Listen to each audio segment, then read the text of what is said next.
Bonjour aux lecteurs de notre chaîne YouTube et aux membres du forum de rcmac.com. Alors nous voici pour la deuxième vidéo sur le NXT RTR Nitro 2.0, la version 2020 que voici. Alors j'ai mis à côté la version RR que je vous ai présentée dernièrement. D'ailleurs, pour ceux qui s'intéressent à la version Nitro, je vous invite à regarder toutes les vidéos du montage de la version RR. Je pense qu'il y aura pas mal de choses qui seront intéressantes pour vous. Alors, déjà, première chose, j'ai négocié donc avec Cyril, ça je l'ai su tout à l'heure, juste avant d'entamer la vidéo. Il a fait déjà, il y a un moment que je l'ai incité à faire, j'en ai parlé je crois dans la première vidéo, il a fait un kit démarrage, parce que les fabricants ils en proposent, mais souvent le matériel qui est livré avec c'est quand même une qualité assez médiocre. Donc je lui ai dit, j'ai conseillé de faire un kit démarrage, donc il vaut 30 euros, je pense que le prix est vraiment intéressant. Et il est livré donc avec cette pipette Hobbytech, c'est une pipette qu'on utilise, c'est une 500 millilitres, avec tube alu, tout ça, qu'on utilise régulièrement, nous, sur les courses, même en loisir, c'est très bien. Et ce socket avec vue-mètre, donc qui permet de contrôler si la bougie est bonne, notamment, avec son petit chargeur, et l'ensemble 30 euros. Et je lui ai demandé aussi, alors ça c'est plutôt un petit cadeau pour ceux qui achètent les versions, que ce soit d'ailleurs il l'a fait pour la version brushless et la version nitro, il offre, ce que je lui disais, ce serait bien de mettre deux petites options utiles. Alors en fin de compte il va offrir le palonnier alu, alors celui-là qui est tout à fait adapté au... J'ai essayé tous les palonniers qu'il a, il m'en avait passé toute sa gamme, celui qui va le mieux c'est celui-là, alors ils sont verrouillables, voilà. Et ils permettent, alors vous voyez, parce que celui qui est en plastique d'origine, comme tous les RTR, il y en a pas mal qui disent ouais ma voiture elle va pas bien droit, ou souvent sur les chocs, les dents elles sautent. Alors pour ça que c'est intéressant de mettre des palonniers alu. Mais vu que la biellette est fixée en dessous, tous les palonniers, la plupart des palonniers en fin de compte ils iront pas bien. Et le seul que j'ai trouvé qui aille vraiment bien, et en plus qui est pas cher et qui est sur qualité, qui est verrouillable en plus, donc c'est celui-là qui existe dans plusieurs couleurs, vous voyez, et il est assez haut pour pouvoir remettre la biellette en dessous. Voilà. Donc ça, de toute façon, c'est quelque chose qui est quasiment indispensable assez rapidement sur la plupart des RTR.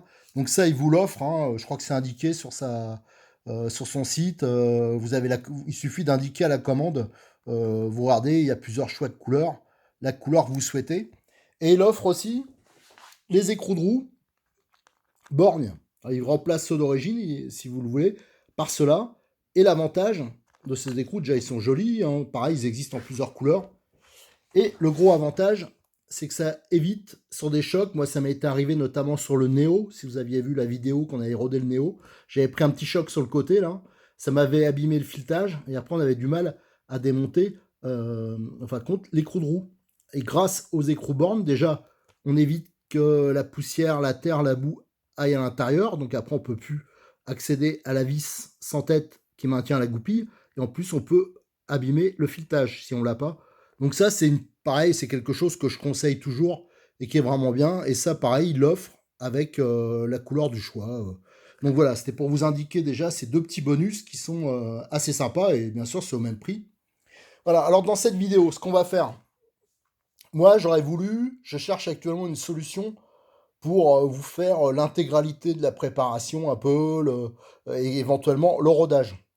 Alors, j'ai une proposition à faire, parce que j'ai pas les moyens de me prendre ça, de me prendre une voiture en plus, j'en ai déjà pas mal. Donc, si quelqu'un est pas trop bricolo et qui veut une voiture qui est déjà préparée, ça lui coûtera rien, ça lui coûtera que le prix des options qu'il veut mettre.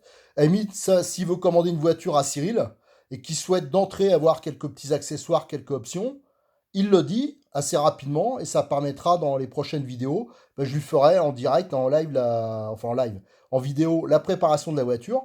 S'il veut, on pourra même lui faire le rodage, le réglage du moteur, et comme ça, il pourra récupérer la voiture réglée, prête à rouler, et au moins qui aura été entièrement contrôlée, comme on l'a fait sur le RTR de Cyril, hein, la version brushless, on a tout démonté pour vérifier que tout est bien libre, on a repercé les triangles, enfin on a fait toute la préparation qu'on fait habituellement sur ce type de voiture et qui est jamais fait sur un RTR. Donc si ça vous intéresse de récupérer une voiture comme ça, vous le dites, hein, vous la commandez à Cyril, vous dites ça m'intéresse, je veux la récupérer déjà rodée et je voudrais telle ou telle option, hein. Même vous pouvez nous contacter si vous voulez des options et que vous voulez une aide pour le choix, vous le dites et on vous les montrera directement et on le fera en vidéo. Voilà, c'est la proposition que je peux vous faire. Autrement, je le ferai, je montrerai juste, on va juste démonter le moteur et choses comme ça. Mais je pense qu'il y a pas mal de débutants qui ont peur de faire le rodage, qui ont peur de bricoler. Donc je pense que ça peut les intéresser, surtout ça leur coûtera rien. Voilà, quand c'est gratos, faut des fois pas hésiter. Alors là, on va commencer par le moteur. On va démonter le moteur et après on fera tout ce qui est petite bidouille, direction, des choses comme ça. Et ce sera en attendant de voir si justement quelqu'un est intéressé par notre proposition. Allez, je vais démonter le moteur. Alors là, il y a juste 4 vis à retirer en dessous. La vis de l'échappement ici, hein. Et bien sûr, la commande de carburateur et les durites. Allez, je vais vous démonter ça. Donc j'ai démonté le moteur du châssis, hein, tout l'ensemble, hein, avec l'échappement. Alors bien sûr, tout ça, on va le décortiquer. Et j'ai aussi sorti mon petit stock de moteurs que j'ai déjà présenté, hein, un moteur force, hein, c'est celui-là, et un moteur de la gamme Alpha, c'est 2 débuts de gamme, hein, et comme ça on va pouvoir comparer, ça permettra, il y aura peut-être, on va voir s'il y a des pièces communes, si la conception est aussi commune, et voir, identifier le fabricant du moteur. Allez, on va le décortiquer, le berlingot. Alors on va commencer par parler un peu des fixations moteur, hein. Quand je dis qu'un RTR, il y a toujours du boulot, là vous allez le voir ici, je pense qu'on le voit bien, il y a un dépôt, alors je pense que c'est du frein filet, hein, au montage qui s'est mis entre les supports moteurs et le châssis. Alors comme je le dis, c'est valable en électrique, hein, à chaque fois que je le dis, ça fait isolant. Et le châssis, c'est très important pour le refroidissement du moteur en thermique, hein. Et donc si l'échange thermique qui se fait pas bien entre les cales moteurs et le châssis, automatiquement le refroidissement sera moins bon, vous allez chauffer, ça va poser des problèmes de réglage, ça va abîmer aussi plus vite le moteur. Voilà, donc c'est l'avantage, hein. C'est pour ça que je dis, si quelqu'un est intéressé par cette voiture, tout ça, ça sera fait, hein, sera nettoyé, ça, on va remonter ça dans les règles de l'art un peu, à peu près. Enfin, d'après mes connaissances, hein, je dis pas que j'ai la science infuse, loin de là. Et donc, on va nettoyer ça, on va nettoyer aussi le contact entre les cales moteurs et le moteur en lui-même. Voilà, là aussi, il y aura du frein filet, j'en suis sûr, vous allez voir. Donc ça, on va le nettoyer. Et on peut voir, il y a exactement la même chose ici sur les cales moteurs. Tout ça aussi, ça, faut le nettoyer. Et bien sûr, des cales moteurs, ici, ça se monte jamais au frein filet. Ça se monte éventuellement ici, hein, la liaison entre le moteur et la cale, mais pas avec le châssis. Voilà. Et on va parler un peu des vis. Alors les vis, disons, à fond en même temps, c'est des vis à tête large, hein. Alors on a souvent ça sur les thermiques. Moi personnellement, je préfère le montage avec, voilà, avec déjà des vis de meilleure qualité, hein, ça c'est des vis à Cyril, et avec une rondelle cuvette, parce que l'appui déjà est supérieur sur le châssis, donc c'est toujours meilleur pour la tenue. J'ai vu qu'on peut mettre des vis plus longues, hein, il y a un peu de marge. Et si je regarde, alors justement, il y a un membre du forum de RC Mag, et je pense que c'est un lecteur aussi de la chaîne YouTube, qui avait acheté ces petits outils-là. Vous voyez, ça, c'est les outils que je conseille toujours, qui sont avec 4 embouts différents, que j'utilise tout le temps, sauf bien sûr sur, je le dis à chaque fois, faut pas utiliser ce trou-là pour forcer, pour mettre une barre dedans, là, une tige et forcer. C'est vraiment pour des serrages qui sont pas très puissants, hein, parce qu'autrement, on risque de dessouder ici. Voilà, c'est soudé à cet endroit. Mais il parlait de jeu, qu'il y avait un jeu excessif avec les vis. Et c'est vrai que si... Alors, je sais pas si on le voit bien, là. Attendez, je vais essayer de zoomer. Voilà. Vous voyez la tête de vis. Et quand je mets la clé, regardez le jeu qui est important. Et c'est vrai que j'ai regardé avec d'autres clés. C'est hyper variable d'une marque à l'autre. Mais bon, pour utiliser tout le temps à peu près les mêmes vis, si je prends des vis qui sont voilà, traitées, on voit c'est pas du tout la même qualité, je mets dedans, et vous voyez là, il n'y a absolument aucun jeu. Ça rentre pile poil. Donc moi, je pense que c'est pas un problème de la clé, c'est un problème souvent sur les kits d'origine. La visserie, elle est moyenne, il y a moins de il y a une tolérance qui est, vous voyez, le jeu. Si j'essaye de démonter, heureusement, c'était pas très serré, mais là, on risque d'abîmer la tête assez rapidement. Alors, j'ai essayé avec d'autres clés. Alors, c'est bizarre, c'est hyper variable. Mais vous voyez, là, par exemple, j'ai une autre marque d'outils, hein, c'est du Kyosho. Donc ça vaut une blinde, hein, et si je regarde, j'ai le même jeu diabolique. Et si je prends la vis, ça c'est les vis à Cyril, ça rentre nickel et il n'y a aucun jeu. Donc je sais pas s'il va regarder la vidéo, mais je pense que c'est plutôt un problème de visserie. Et attention, pareil, toutes les vis style tête fraisée, l'empreinte est vraiment pas profonde. Donc on a vite fait de le foirer aussi. Donc ça, c'est des choses à voir. Alors je vous dis, moi, pour le montage, pour plus de sécurité, je vous conseille de ces vis-là de faire vraiment attention. Et éventuellement, après, de les changer, de faire un montage un peu différent par la suite. Alors bien sûr, celui qui va récupérer cette voiture, hein, je lui dis tout de suite, il aura d'entrée les vis, comment dire, euh, traitées avec les rondelles cuvette.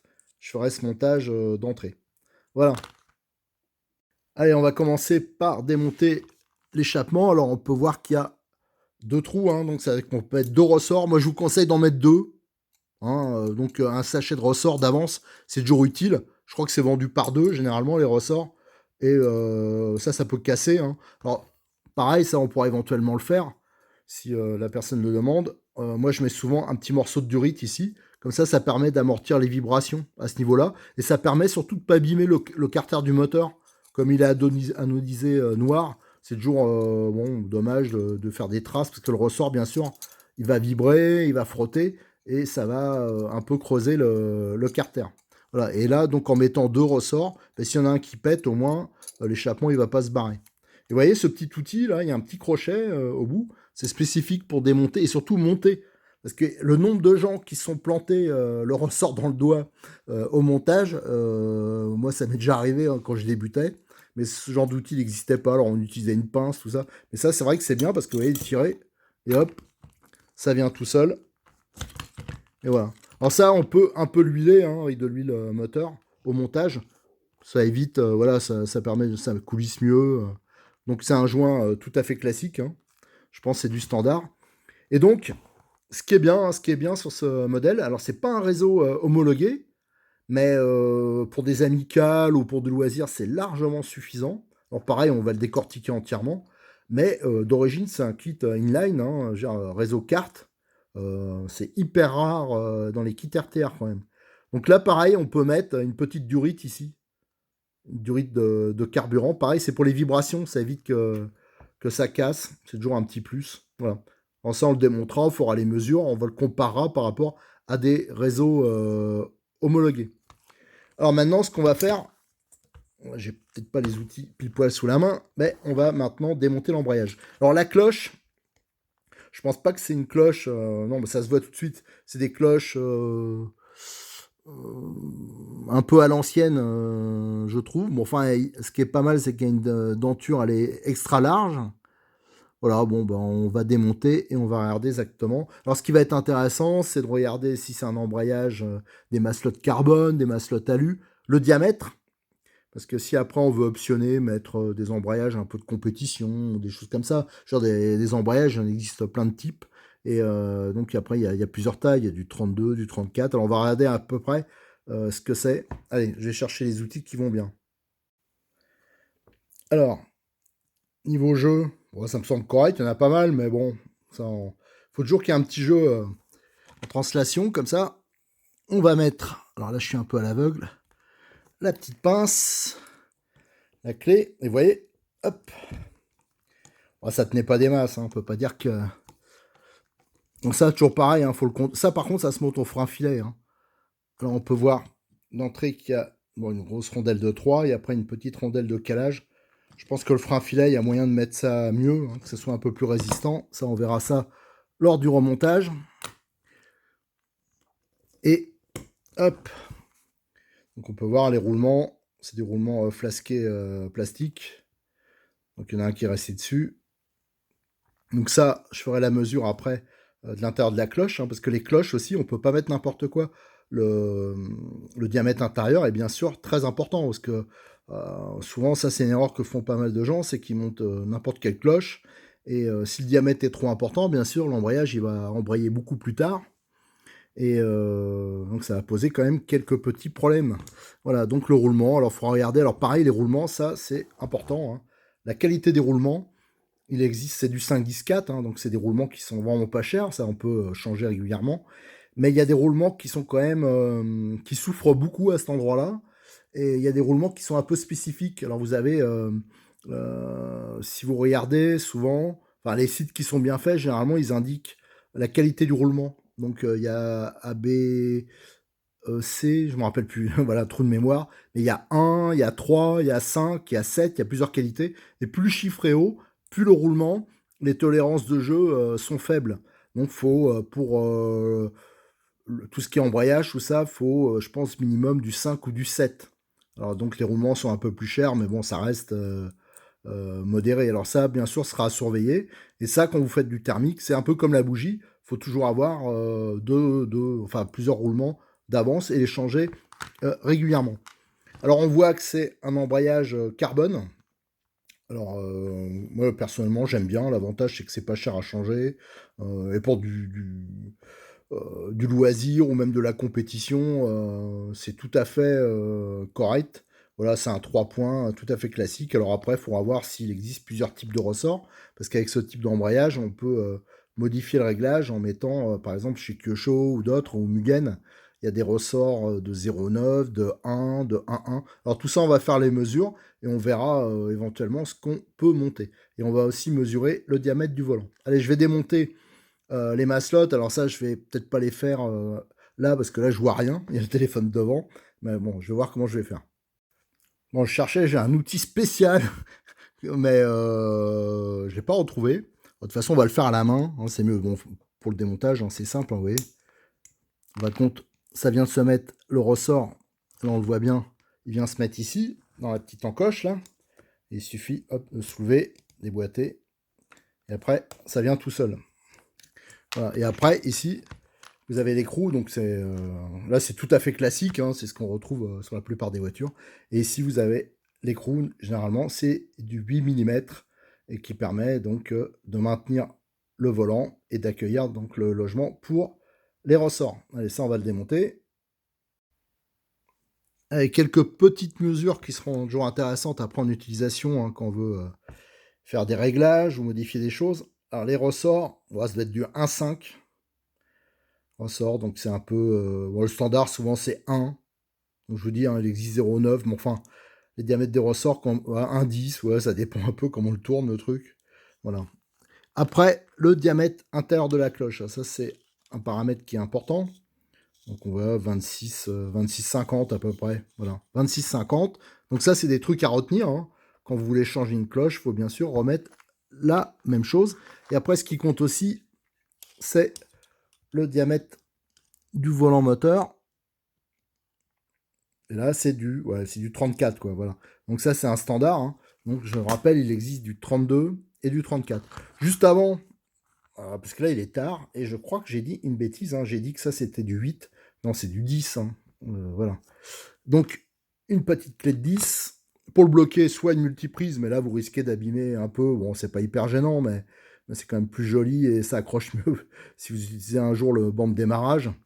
Il existe ce type d'outil, hein. Bon, moi j'ai ça depuis longtemps, c'est pas bien cher, donc ça marche pour, vous voyez, ça se prend, ça marche pour les 2 points, pour les, voilà. Et on va voir, bon, normalement, voilà, bon, bah, vous voyez, c'est pas très serré non plus, parce que là je me disais, je suis pas bien placé, bien sûr, là on n'a pas les conditions, quand vous nous voyez tâtonner, hein, c'est parce qu'on n'a pas les conditions optimum au démontage, voilà. Ah, bien sûr il vient pas, alors des fois il suffit de tapoter ici, avec bien sûr un manche en plastique, hein. Autrement, il y a les petits extracteurs. Alors il en existe toute une série. Je vais voir, il y a celui-là. Je sais que Cyril il en a aussi, des trucs comme ça. Voilà, petits extracteurs. Ça évite de rien abîmer. Alors l'autre fois j'en avais présenté, je sais plus quelle voiture j'ai présenté, il y en a qui sont vraiment pas chers, mais qui sont un peu petits, il suffit juste de modifier ici. Bon, l'avantage c'est qu'ils prennent pas beaucoup de place.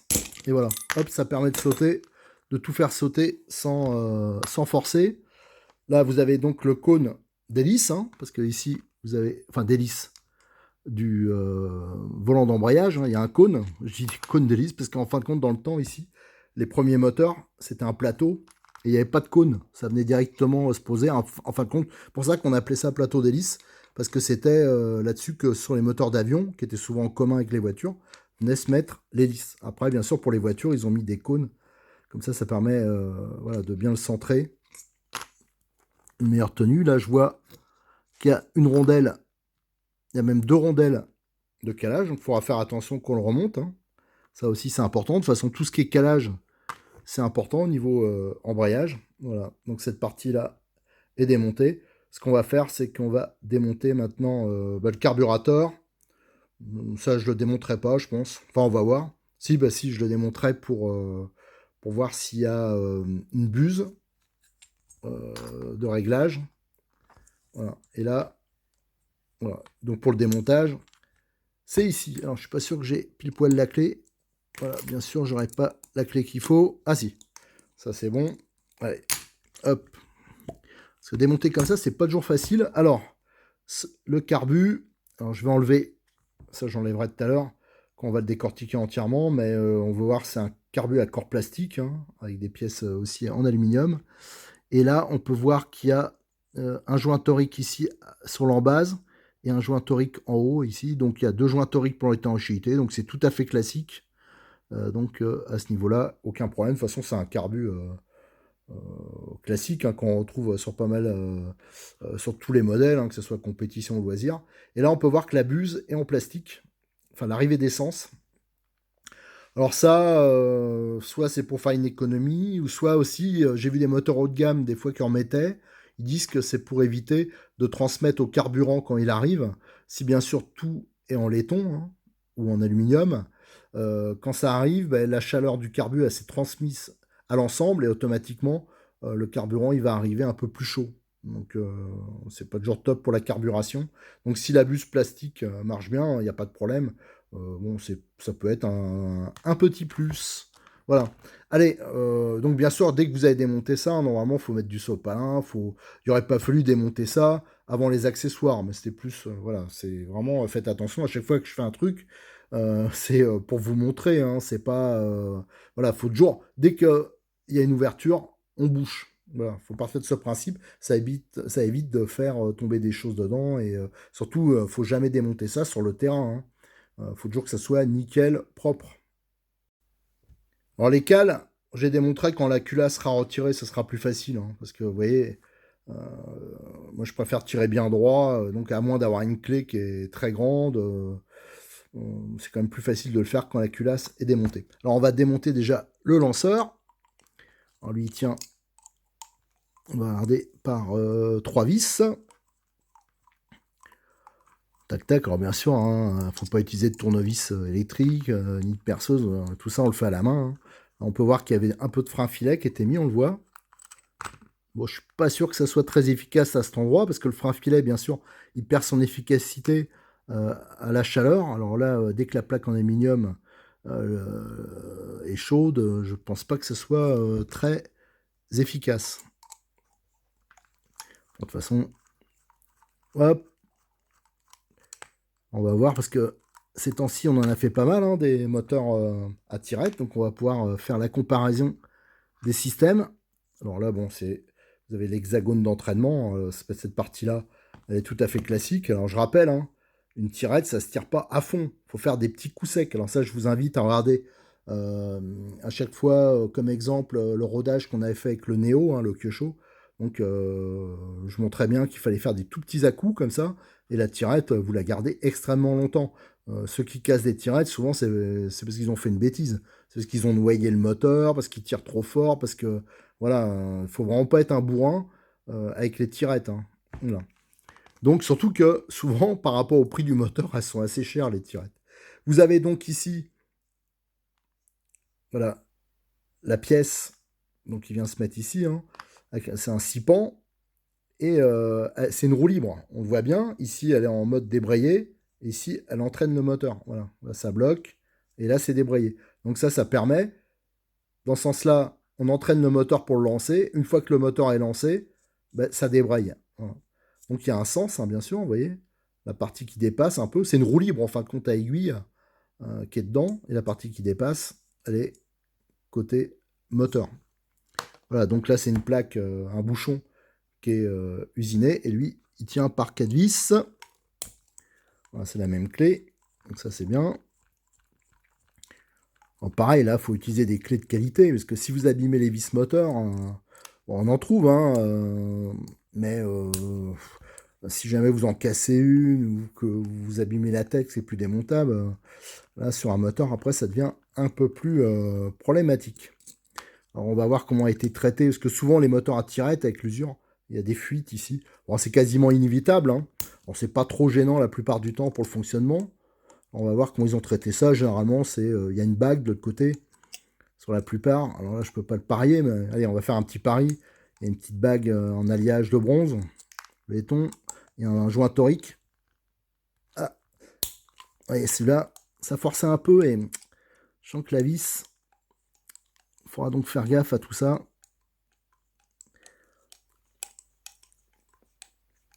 Hop. Je pense qu'ils n'avaient pas mis un peu de frein filet aussi. Bon. Et donc là, la pièce, voilà, on peut démonter.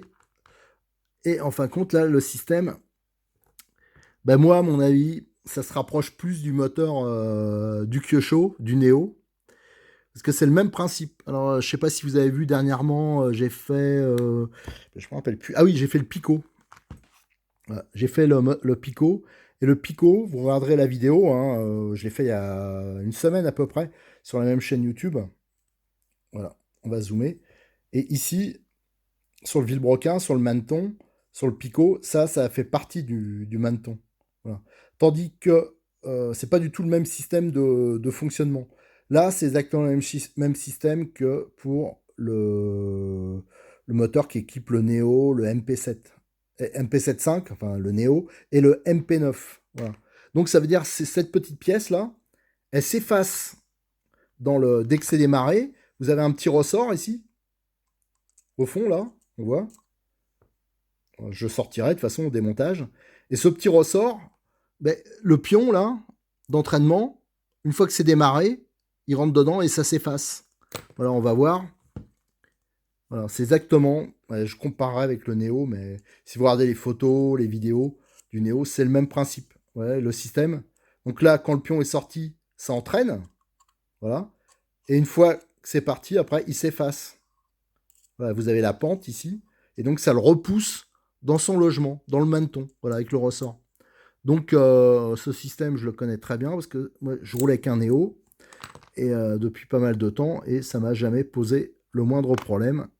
Donc, l'origine, allez, on va pas faire les paris, mais je pense que l'origine du moteur est identique. Donc, c'est complètement différent du système qu'il y a sur le Pico. Et j'avoue que je préfère un peu ce système quand même, moi. Voilà, après, bon, c'est une histoire de goût. Donc là, on voit. Donc là, non, c'est tout alu. Et il y a ici un joint torique. Je ne sais pas si on le voit. Ici, un joint torique. Alors donc, il y a une portée quand même qui est assez importante. Et là, vous avez le joint torique d'étanchéité. Et c'est un bouchon avec 4 vis et 3 vis. Alors, il y a 4 emplacements, mais en fin de compte, il n'y en a que 3 qui servent pour la tirette. Voilà. On peut voir, il n'y a que celui-là, qui sont utilisés, ces 3-là qui sont utilisés. Voilà, donc après le moteur, bah, dedans c'est assez sympa, hein. On peut voir que le vilebrequin, il y a une virgule turbo. Alors maintenant, on va pouvoir démonter, on va démonter. Ah ben, en même temps, on voit que les supports moteurs là, ce système, c'est là qu'ils sont réglables. Ça veut dire qu'on peut avancer ou reculer le moteur. Vous voyez, il y a un système de coulissement. Alors, avantage, c'est que c'est réglable, ce qui est rare hein, sur les voitures. Par contre, il y a un peu moins de portée, hein, de contact avec le moteur, avec le bloc moteur. Donc, bien sûr, la chaleur elle va s'évacuer un peu plus difficilement. Voilà. Donc, ça, c'est. Et donc, logiquement, il y a des knee-stop prisonniers qui sont dedans. Voilà, on ne vise pas directement dans le bloc. Voilà, et maintenant on va démonter la culasse. Alors, on va trouver la bonne clé. Allez, go. Bon, pareil, hein, ça jamais à la machine. Hein. Tac. Tac. Donc, ouais, donc moi, ça me semble... Alors, je viens de regarder, justement, là, je suis allé voir mon Néo. Le carter est quand même assez différent. Mais bon, c'est sûr que le carbu, il ressemble beaucoup. Et là, vraiment, le Villebrequin, le système de Villebrequin, c'est vraiment spécifique. Donc, ça sort du même fabricant. Alors, c'est vrai, bon, ouais, on peut mettre une pièce sur force. Mais comme ils produisent, c'est des marques, hein, que ce soit Force ou Alpha. Hein, ils produisent à la demande. Donc ouais, on peut supposer, bon, de toute façon, ça n'a pas une grande importance, mais ça peut être intéressant, par contre, si les pièces sont communes, pour se dépanner. Et en plus, si c'est vraiment le même fabricant, ben, en tout cas, le moteur, c'est qu'il est bien, parce que moi, le moteur qu'il y a sur le Néo, c'est un des gros points forts. Voilà. Donc, c'est des vis. Hop, qu'on regarde ça. C'est des vis de... Normalement, non, c'est du 3 mm. Bon, donc ça, c'est bien, parce qu'on peut les trouver facilement, ce type de vis. Donc, la culasse, c'est bien sûr avec un insert séparé. Ah, pareil, hein, c'est comme le Kioche. Hein, c'est un tout petit insert. Voilà, bon, donc elle est assez haute. Il y a beaucoup d'ailettes. Hein, donc ça devrait assurer un... Bon, elle est simple, hein, mais ça devrait assurer un bon refroidissement. On peut voir l'insert qui est tout petit, qui se retire, qui se démonte tout seul. Là, j'aurais pas besoin de sortir l'artillerie. Bon, j'aurais dû dévisser la bougie un peu avant. Ça m'aurait facilité son démontage pour regarder. Bon, là, il va falloir que... Voilà, j'ai été bête. Mais bon, c'était parce que je voulais vous montrer. Voilà. Donc, parce que... Voilà. Je regarde, apparemment, il n'y a qu'un joint de décompression. Alors ça, on vérifiera s'il n'y en a vraiment qu'un. Hein. Donc ça fait 25, 30, ouais, ça dépend. Voilà, donc, vous voyez, c'est une bougie donc standard, hein, normale. Voilà, c'est pas une bougie turbo. Voilà. Et de l'autre côté, ouais, vous avez donc le pion habituel, hein, qui permet de centrer la chemise, hein, pour qu'elle se mette bien en place. Voilà, maintenant, ça, on va démonter la chemise. Alors j'ai démonté la bougie, hein. Alors je précise, hein, comme j'avais démonté, si vous voulez la démonter, enfin ça sert à rien, il faut dire démonter avant le moteur, mais une fois que l'insert est démonté, moi j'ai utilisé mes habituelles pinces en aluminium. Hein. Je rappelle, hein, à chaque fois pour les débutants, c'est vraiment un outil qui est indispensable, hein, en RC. D'ailleurs le mien, tiens, il a perdu son tiny stop ici, je vois. Voilà, donc c'est un outil qui sert à tout, pour les tiges d'amortisseur, et aussi pour tenir, là ça m'a permis de tenir l'insert, et comme c'est en aluminium, bah, ça évite d'abîmer les pièces. Je l'utilise aussi pour tenir le vilebrequin, enfin plein de choses, quoi. C'est vraiment un outil indispensable. Donc là ça m'a permis de le démonter, pour pouvoir vous indiquer le type de bougie. Je crois qu'il y avait une question là-dessus d'ailleurs, et en fin de compte c'est exactement comme sur le Néo, c'est une bougie donc avec un culot court. Voilà, donc vous pouvez prendre ce type de bougie, hein, qui existe chez Hobbytech notamment. Donc vous voyez, c'est les mêmes, ça existe en N4 ou en N5. Voilà, ça dépend s'il fait chaud, un peu plus froid. Voilà. Donc je crois que le standard, c'est les deux marches, hein, de toute façon, mais le standard, là, qu'on va arriver dans des périodes un peu plus chaudes, on aura peut-être du 5, c'est peut-être pas mal. Voilà. Allez, maintenant, on va démonter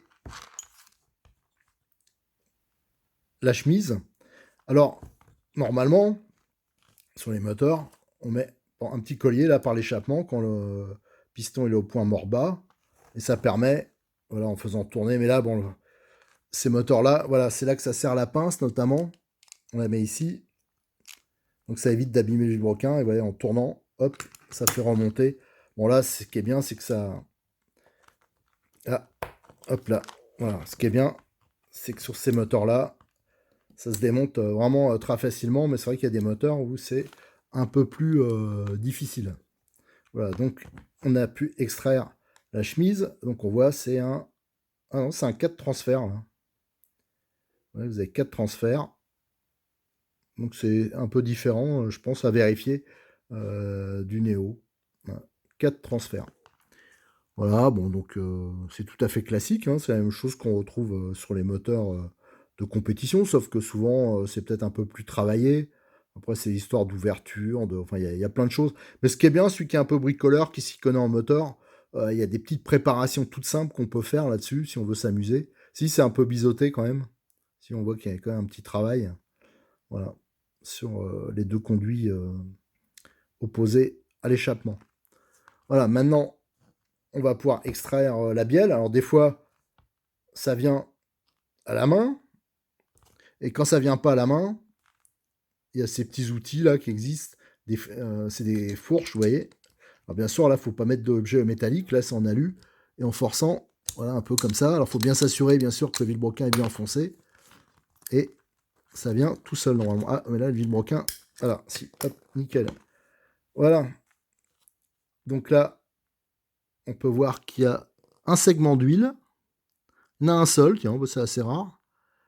Voilà, donc c'est donc un poil différent quand même du Neo, le Neo, si je me souviens bien. Ça, je vous invite à regarder hein, le démontage du Neo. Il y a une vidéo où je démonte entièrement le moteur du Neo. Donc vous pourrez comparer. En plus, il est sur RC Mag, il est présenté en détail en photo. Alors pareil, hein, là je vais faire toutes les photos du moteur. Comme ça, on pourra faire un petit comparatif, ça sera assez sympa. Donc la bielle, elle est assez massive, hein. Donc bon, ça c'est toujours un plus pour la solidité. Et on peut voir qu'il y a une longue saignée ici. Au bout, il y a le trou et ça permet de bien lubrifier le maneton. Voilà, donc toujours d'huile au niveau du maneton. Donc là, vous avez, c'est fraisé ici, hein. Voilà, donc ça, la partie fraisée, ça veut dire, c'est la partie qui est côté vilebrequin, côté maneton. Voilà, et on peut voir, il n'y a pas de décrochement sur le piston. Souvent, il y a un décrochement côté bouchon. Là, il n'y en a pas. Donc, ouais, je pense que c'est quand même un peu différent du Neo, mais je pense que c'est le même fabricant. Alors pour le vilebrequin maintenant, hop, il sort tout seul. Vous voyez, le vilebrequin, bon, cette partie-là, elle est assez simple, mais on voit que la finition, quand même, est propre. Donc vous avez la virgule, une deuxième ici, donc le moteur, et on peut voir, au fond, le petit ressort. Je sais pas si je vais réussir à le sortir. Bon, je vais pas peut-être... je le ferai tout à l'heure, mais là, on le voit bien, le ressort, qui est au fond. Et donc, si je retrouve mon petit pion, hop, hop, hop, bien sûr, je n'avais pas préparé ça, donc je l'ai pas juste devant moi. Ça, c'est le coup classique. Le petit pion, le petit pion, le petit pion, il est là. Et en plus, je l'ai fait tomber. Ah, mais c'est quoi cette pagaille? Sabotage. Il est là, voilà. Le petit pion. Donc, si je le mets, vous voyez, le système, hop, ça le permet d'effacer. Voilà. Il rentre et il s'efface complètement à l'intérieur du maneton. Voilà, donc on peut voir, hein, c'est complètement différent du système du Pico. Voilà, donc c'est une pièce hein, tout à fait correcte. Il n'y a rien à dire, hein. Pour du RTR, moi c'est plutôt pas mal, hein, et moi c'est le genre de moteur que j'utilise régulièrement et j'ai absolument aucun problème. Il faut mettre de l'huile de qualité, faut faire un rodage de qualité, pareil, une filtration surtout qui est de qualité aussi. Donc ça c'est très important la filtration. Et si vous êtes soigneux, vous ne faites pas de sur-régime, tout ça, le moteur il va durer vraiment longtemps, il n'y aura aucun problème. Après, au niveau roulement, bien sûr, c'est des roulements tout à fait classiques. Hein, c'est pas des roulements céramiques, hein, faut pas rêver non plus. Mais on voit, il est traité black, le carter, donc ça, normalement, ça favorise le refroidissement. Voilà, donc ça, de toute façon, on verra mieux sur les photos. Hein. Je vais le décortiquer complètement et on pourra voir en photo, ça sera plus visible les caractéristiques. Et maintenant, je vais démonter les supports moteurs. J'ai tout un peu décortiqué. Alors là, j'ai démonté le filtre à air, hein. Donc là, il y a un collier, hein, je vais mettre un collier. Alors bien sûr, dans une prochaine vidéo, on fera le montage du filtre à air, hein. Alors pareil, hein, je le ferai si quelqu'un commande cette voiture particulièrement, qui veut qu'on lui rôde, tout ça, je lui préparerai ça impeccable. Et on fera ça en vidéo, les petites astuces qu'il peut avoir au niveau du filtre à air. Alors ça, pareil, hein, c'est bien d'en commander des mousses d'avance, ça je l'ai déjà dit, mais c'est important, ainsi que l'huile qui va bien. Voilà. Au niveau du carbu, donc il est tout à fait classique, hein. Pareil, ça on décortiquera un peu. J'ai mesuré, on va voir si on arrive à mesurer. Il m'a l'air petit en buse.